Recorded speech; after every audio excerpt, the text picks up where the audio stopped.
সময় যতই ঘনিয়ে আসছে, দরজায় করা নাড়ছে ফিফা বিশ্বকাপের আরও এক আসর।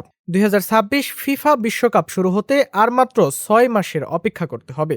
তবে আসরটি শুরু হওয়ার আগে এই মুহূর্তে দাঁড়িয়ে অংশগ্রহণকারী দলগুলোর মধ্যে কাদের গোলকিপিং পজিশনটা সবচেয়ে ভরসাযোগ্য এবং কোন কোন গোলকিপারই বা আলো ছড়াতে পারেন বিশ্বকাপের এই আসরে, তা নিয়ে বিস্তর আলোচনা করা যাক। গোলকিপারদের প্রসঙ্গ টেনে আনলে প্রথমে যার কথা না বললেই নয়, তিনি হলেন ইতালিয়ান গোলরক্ষক জিয়ানলুইজি ডোনারুমা। যদিও ইতালি এখন পর্যন্ত বিশ্বকাপে কোয়ালিফাই করেনি, তবে সেটার সম্ভাবনা রয়েছে প্রচুর। ক্লাবে পিএসজির হয়ে সাপ্নিক মৌসুম কাটিয়ে ইংলিশ সাইডে পাড়ি দেয়া এই গোলরক্ষককে এক কথায় বর্তমান বিশ্বের সেরা শট স্টপার কিপার বলে ধরে নেওয়া হয়। ফিফা বর্ষসেরা গোলরক্ষকের খেতাবও জিতে নিয়েছেন ২৬ বছর বয়সী এই ইতালিয়ান গোলরক্ষী। পিএসজির হয়ে এই মৌসুমে ক্লাবের ইতিহাসের প্রথমবারের মতো চ্যাম্পিয়ন্স লিগ শিরোপা জয় থেকে শুরু করে সম্ভাব্য সকল শিরোপায় জয় করতে সক্ষম হন তিনি। চ্যাম্পিয়ন্স লিগের মতো মঞ্চে ফাইনালে ক্লিন শিট ধরে রাখায় অনেক প্রশংসা করান এই গোলরক্ষক। বর্তমানে পেপ গার্দিওলার দলে যোগ দিয়ে ইংলিশ প্রিমিয়ার লিগে বেশ ভালোভাবেই মানিয়ে নিয়েছেন ডোনারুমা। তাই বলাই যায় তার দল বিশ্বকাপে শেষ পর্যন্ত কোয়ালিফাই করতে পারলে বিশেষ নজর কাড়বেন এই গোলরক্ষক। বিশ্বকাপের এ আসরে স্পেনের গোলবারের দায়িত্ব তুলে দেওয়ার জন্য তাদের হাতে রয়েছে বেশ কয়েক তারকাখ্যাতি অপশন। তাদের মধ্যে সেরা একজন গোলরক্ষক হলেন ডেভিড রায়া। আর্সেনালের হয়ে দুর্দান্ত পারফরমেন্স করে যাচ্ছেন এই স্প্যানিশ গোলরক্ষক। প্রিমিয়ার লিগে শেষ টানা ২ মৌসুম গোল্ডেন গ্লাভসও জিতে নিয়েছেন রায়া। গত মৌসুমে ১৩টি ক্লিনশিট নিয়ে দ্বিতীয়বারের মতো এই অর্জন নিজের করে নেন তিনি।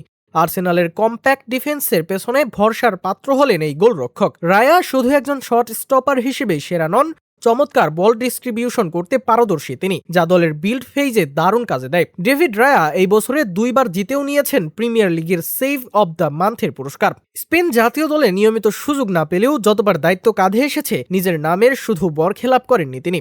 লিভারপুলে দারুণভাবে গোলবার সামলিয়ে যাওয়া অভিজ্ঞ অ্যালিসন বেকারও থাকবেন এই তালিকায়। ব্রাজিলের হয়ে অসংখ্যবার নিজেকে প্রমাণ করে আসা এই গোলরক্ষকের প্রতিও বিশেষ নজর থাকবে আসন্ন ফিফা বিশ্বকাপ আসরে। কার্লো আনচেলত্তির ব্রাজিল দলকে ফার্স্ট চয়েস গোলরক্ষক হিসেবে প্রায় অনেকদিন ধরেই পারফরমেন্স করে ভরসার পাত্র হয়েছেন তিনি। এলিসন বেকারকে ৯০ মিনিটের খেলায় ওপেন প্লে থেকে বিট করা প্রায় মুশকিল। 1 ভার্সেস 1-এও দারুণ দক্ষতার সহিত সেভ দিতে পটু এই ব্রাজিলিয়ান গোলবারের প্রহরী।